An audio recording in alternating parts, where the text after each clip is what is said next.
ओम श्री शक्ति नमः। ओम श्री शक्ति नमः। ओम श्री शक्ति नमः। ओम श्री शक्ति नमः। ओम श्री शक्ति नमः। ओम शक्ति नमः। ओम श्री शक्ति नमः। ओम श्री शक्ति नमः। ओम श्री शक्ति नमः। गणों के गणों के मुख से और नारद से भी सटी के दग्ध होने की बात सुनकर दक्ष पर कुपित हुए शिव का अपनी जटा से वीरभद्र और मां काली को प्रकट करके उन्हें यज्ञ विध्वंस करने और विरोधियों को जला डालने की आज्ञा देना। वर्मा जी कहते हैं वह आकाशवाणी सुनकर सब देवता आदि भयभीत तथा विस्मित हो गए। उनके मुख से कोई बात नहीं निकली। वे इस तरह खड़े या बैठे रह गए मानो उन पर विशेष मोह छा गया हो। भृगु के मंत्र बल से भाग जाने के कारण कारण जो वीर शिवगण नष्ट नष्ट नष्ट होने से बच गए थे, वे भगवान शिव की शरण में गए। उन सब ने अमित अमित तेजस्वी भगवान रुद्र को भलीभांति सादर प्रणाम करके वहां यज्ञ में जो कुछ हुआ था वह सारी घटना उनसे कह सुनाई। गण बोले, महेश्वर दक्ष बड़ा दुरात्मा और घमंडी है। उसने वहां जाने जाने पर सती देवी का अपमान किया और देवताओं ने भी उनका आदर नहीं किया। अत्यंत गर्व से भरे हुए उस दुष्ट दक्ष ने आपके लिए यज्ञ यज्ञ में भाग नहीं नहीं दिया। दूसरे देवताओं के लिए देवताओं के लिए दिया दिया और आपके आपके विषय में उसे सबसे दुर्वसन दुर्वसन कहे। प्रभु, यज्ञ में आपका भाग न देखकर सती देवी कुपित हो उठी और पिता की बारंबार निंदा करके उन्होंने तत्काल अपने शरीर को यो योगा अग्नि द्वारा जलाकर भस्म कर दिया। यह देखकर उस 10,000 से अधिक पार्षद लज्जावश शस्त्रों द्वारा अपने ही अंगों को काट काट कर मर गए। शेष हम लोग दक्ष पर कुपित हो उठे और सबको को भय पहुंचाते हुए वेग पूर्वक उस यज्ञ का विध्वंस करने को उद्यत हो गए। परंतु विरोधी भृगु ने अपने प्रभाव से हमें तिरस्कृत कर दिया। हम उनके मंत्र बल का सामना न कर सके। प्रभु, विश्व भर वे ही हम लोग आज आपकी शरण में आए हैं। दयालु, वहाँ प्राप्त हुए भय से आप हमें बचाइए।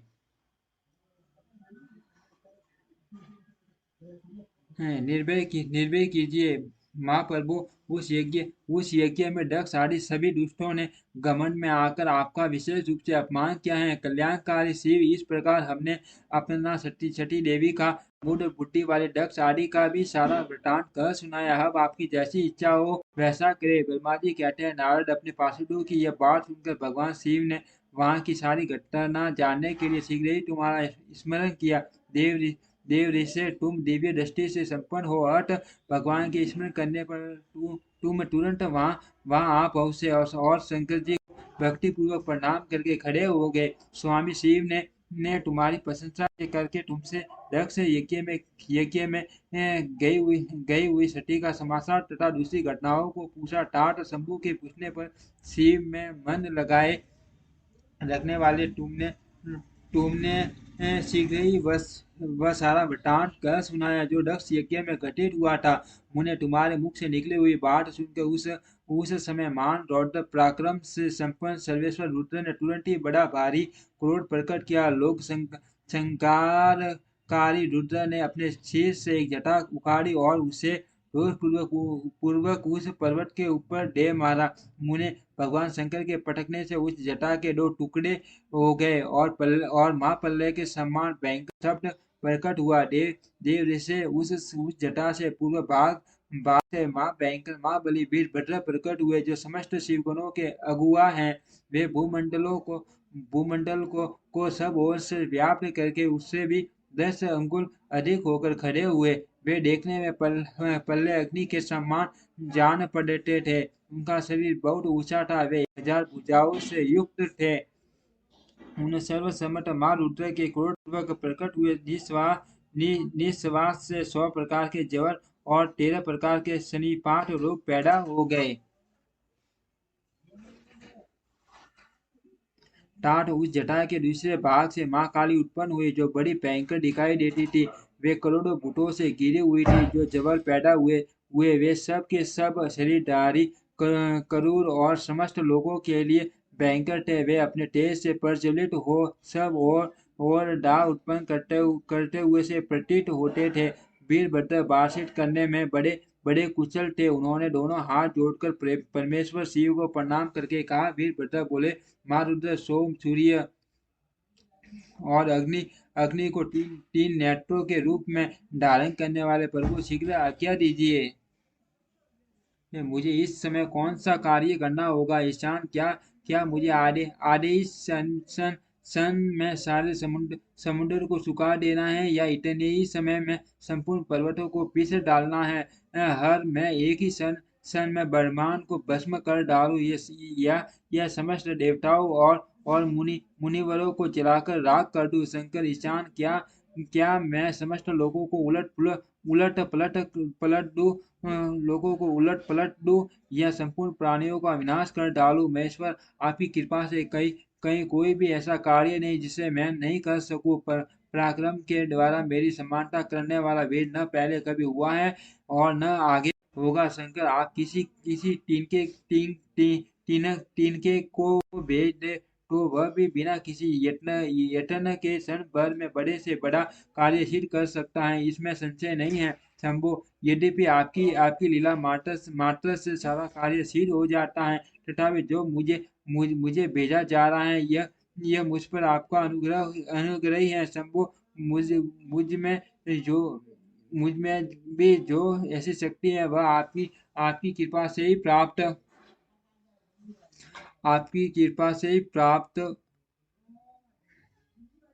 आप आपकी कृपा के बिना किसी में भी कोई शक्ति नहीं हो सकती। वास्तव में आपकी आज्ञा के बिना कोई टीम के आधे भी हिलाने में समर्थ नहीं है, यह निसंदेह कहा जा सकता है। यदि भी आपकी लीला मात्र से सारा कार्य सिद्ध हो जाता है, तथापि जो मुझे भेजा जा रहा है, यह मुझ पर आपका अनुग्रह ही है। संभव मुझ में जो भी ऐसी शक्ति है, वह आपकी कृपा से ही प्राप्त हुई है। शंकर, आपकी कृपा के बिना किसी में भी कोई शक्ति नहीं हो सकती। वास्तव में आपकी आज्ञा के बिना कोई टीम के आदि को भी हिलाने में समर्थ नहीं है, यह निसंदेह कहा जा सकता है। महादेव, मैं आपकी शरणों में बारंबार प्रणाम करता हूँ। आप अपने अभीष्ट कार्य की सिद्धि के लिए आज मुझे शीघ्र भेजिए। शंभो, मेरे दाहिने अंग बार फड़क रहे हैं, इससे सूचित होता है कि मेरी विजय अवश्य होगी। हठ प्रभु, मुझे भेजिए। शंकर, आज मुझे कोई अभूतपूर्व एवं विशेष हर्ष तथा उत्साह का अनुभव हो रहा है, और मेरा सीट आपके शरण कमलों में लगा हुआ है। अर्थ पग पग पर मेरे लिए शुभ परिणाम का विस्तार होगा। शंभु, आप शुभ के आधार हैं, जिसकी आप में सुदृढ़ भक्ति हो, उसी को सदा विजय प्राप्त होती है, और उसी का दिनों दिन शुभ होता है। ब्रह्मा जी कहते हैं, नारद उसकी यह बात सुनकर सर्व मंगला के प्रति भगवान बहुत संतुष्ट हुए, और वीरभद्र, तुम्हारी जय हो, ऐसा आशीर्वाद देकर वे फिर बोले। महेश्वर ने कहा, मेरे पार्षदों में श्रेष्ठ वीरभद्र ब्रह्मा जी का पुत्र दक्ष बड़ा दुष्ट है। उस मूर्ख को बड़ा घमंड हो गया है। अत इन दिनों वह विशेष रूप से मेरा विरोध करने में लगा है। दक्ष इस समय एक यज्ञ करने के लिए उद्यत है। तुम याग परिवार सहित उस यज्ञ को भस्म करके फिर शीघ्र मेरे स्थान पर लौट आओ। यदि देवता, गंधर्व, यक्ष अथवा अन्य कोई तुम्हारा सामना करने के लिए उद्यत हो तो उन्हें भी आज ही शीघ्र और सहसा भस्म कर डालना। दृष्टि की दिलाई हुई मेरी शपथ का उल्लंघन करके जो देवता आदि वहां ठहरे हुए हैं, उन्हें तुम निश्चय ही प्रयत्न पूर्वक जलाकर भस्म कर देना।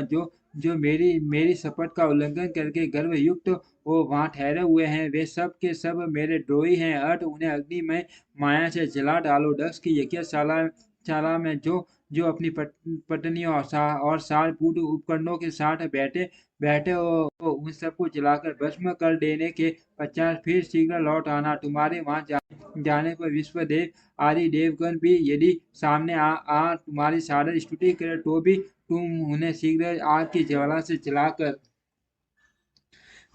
छोड़ना। वीर वीर वहां दक्ष आदि सब लोगों को पत्नी और बंधु बांधवों सहित जलाकर कलशों में रखे हुए जल को लीला पूर्वक पी जाना। ब्रह्मा जी कहते हैं, नारद, जो वैदिक मर्यादा के पालक काल के भी शत्रु तथा सबके ईश्वर हैं, वे भगवान रुद्र रोज से लाल आंखें किए महावीर वीरभद्र ऐसा कहकर शुभ हो गए। ओम श्री शक्ति नमः। ओम श्री शक्ति नमः। ओम श्री शक्ति नमः। ओम श्री शक्ति नमः।